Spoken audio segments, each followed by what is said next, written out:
Hello, my name is McKenna Byrne, and this is my artist talk. I was born and raised in Avondale, Arizona, and I'd like to think that some of my art is influenced by that, but it's probably not. I'm currently working on my degree in forensic biology. That'll be a bachelor's of science. I'm over on the West Campus doing that. And where this class plays into that is I'm doing a certificate in arts entrepreneurship. So learning how to market myself as an artist. I identify as a visual artist and illustrator, and I hope you are able to see that through this work. So a little bit about me as an artist. When I was younger, I really liked cartoons, and I know a lot of my peers did too, but my taking a liking to cartoons was verging on an obsession that I think with me watching a bit too long and a bit too close for the years I did, my mom really started to get concerned about that. I really liked focusing on different aspects of the work, whether that be the forefront or the background, how the lines would move through the page, and how there was a sense of flow to that. To practice my own work, my own line work, I would often tape images to windows and start tracing over them because I didn't have a light box and I also didn't own tracing paper.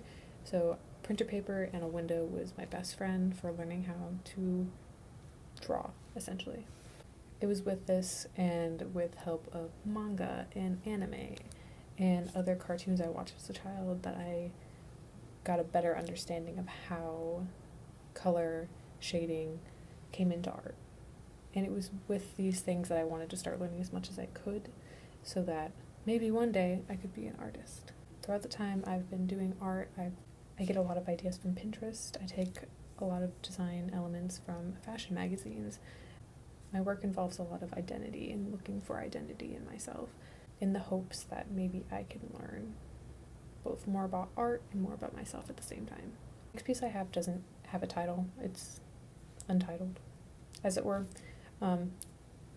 It is a collection of newspaper clippings and distressed paper pasted to cardboard, a random piece of cardboard I had, and then overlain with acrylic.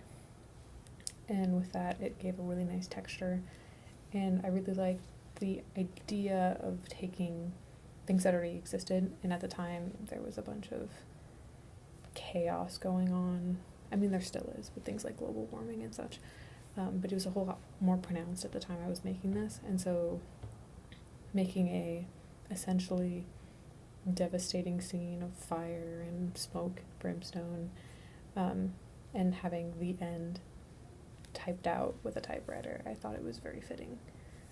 This next piece took me several months to complete. Each differing color, is a piece of tissue paper that I used watered down acrylic to give more texture to, and then each of those pieces was painstakingly cut from the rest of the piece of tissue paper and glued onto a larger piece of paper, which was then again cut and pasted onto this black backing board.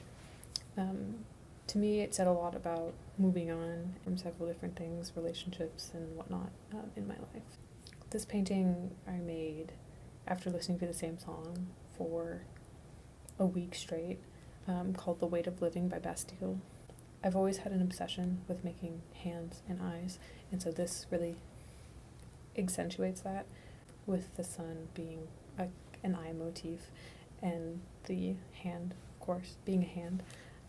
And I really liked being able to work with this dark color palette but still being able to make something visible out of it, plus putting in all the bubbles and the little white dots and playing with texture on that was really cool. This next piece came to me in a dream, essentially, of this girl not having a face because it glitched out.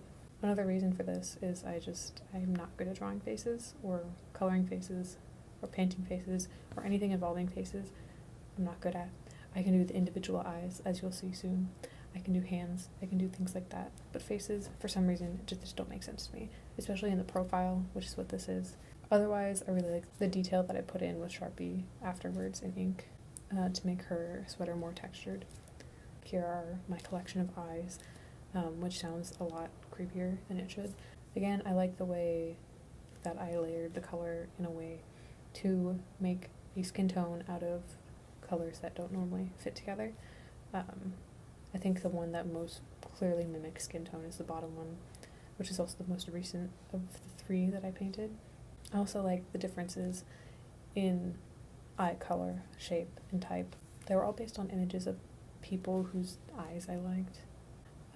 But I do think it's a good replica, and I do think it helped me improve on a lot of the subtler details that I can apply later on with watercolor.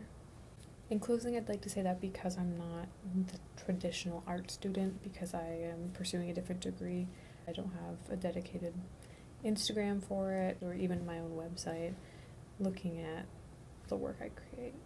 However, I do keep collections on my personal Instagram, and that's where I tend to usher people to if they're looking for my work.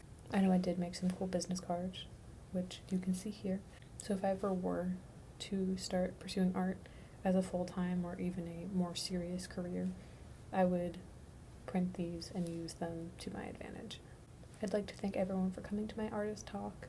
I enjoy showing off my work, as I think most people do. If you'd like to contact me, I will leave my email up on the screen. And that is all. Thank you.